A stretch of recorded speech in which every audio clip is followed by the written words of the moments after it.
আজকে বানাবো আলু বোখরার জ্যাম। তো আমি তো এটা ফার্স্ট টাইম দেখছি। আমি তো ভেবেছিলাম ফল হয়তো আপেল কিনে এনেছে, ছোট্ট ছোট্ট আপেল, তার জন্য আমি একটা খেয়েও ফেলেছিলাম। দেখলাম কেমন টক টক খেতে, ভালো লাগেনি খেতে।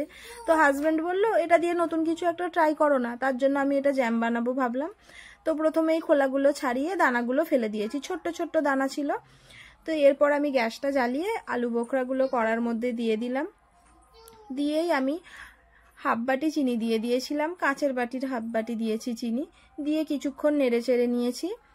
নেড়ে চেড়ে নেওয়ার ফলে চিনিটা একটু গলতে শুরু করেছে, আর সাথে আলু বোখরাটা একটু নেড়ে চেড়ে নিচ্ছি, একটু খুন্তি দিয়ে ভেঙে ভেঙে নিচ্ছি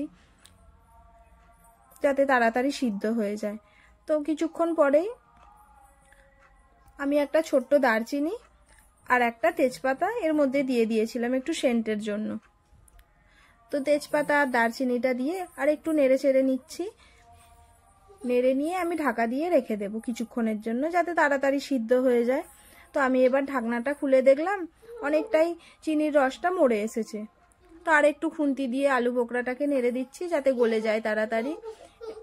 একটু নেড়ে নিচ্ছি, দেখুন গলেই গেছে, আর একটু অল্প অল্প দানা দানা আছে। আর আমি একটুও ফুড কালার ইউজ করিনি, তাতেই বেশ সুন্দর কালার এসেছে, বেশ লাল লাল দেখতেও হয়েছে। দেখতে যেমন সুন্দর হয়েছে, খেতেও কিন্তু খুব সুন্দর হয়েছিল। অনেকটাই দেখুন রসটা মরে গেছে। তো আর একটু কিছুক্ষণ ফুটিয়ে নেব, আর একটু রসটা ঘন করে নেব। দেখুন অনেকটাই ঘন হয়ে গেছে, আর একটু ঘন করে নেব। দেখুন কেমন অল্প অল্প আর জল আছে। আরও কিছুক্ষণ একটু নেড়ে চেড়ে নিয়ে আমি একটা প্লেটের মধ্যে নিয়ে দেখছি যে রসটা আর একটু মরাতে হবে কিনা। দেখুন থালা দিয়ে গড়িয়ে পড়ছে না, তার মানে এটা ভালোই টাইট হয়ে গেছে।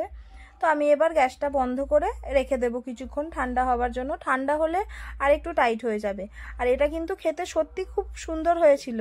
আপনারাও আলু বোখরা কিনে ট্রাই করবেন এইভাবে, আপনাদেরও অবশ্যই ভালো লাগবে। আমাদের তো খুব ভালো লেগেছে। তো এবার ঠান্ডা হয়ে গেছে, আমি একটা বাটিতে নামিয়ে নিয়েছি। দেখুন কত সুন্দর হয়েছে, আর জ্যামের মতোই দেখতে হয়েছে। তো আমি একটা ব্রেডের মধ্যে লাগিয়ে দেখাচ্ছি, দেখুন। আর রেসিপিটা যদি ভালো লাগে অবশ্যই ট্রাই করবেন, আর কমেন্ট করে জানাবেন আপনাদের কেমন লেগেছে। আর চ্যানেলটিকে সাবস্ক্রাইব করে রাখবেন নতুন নতুন ভিডিও পাওয়ার জন্য। পুরো ভিডিওটা দেখার জন্য অসংখ্য ধন্যবাদ।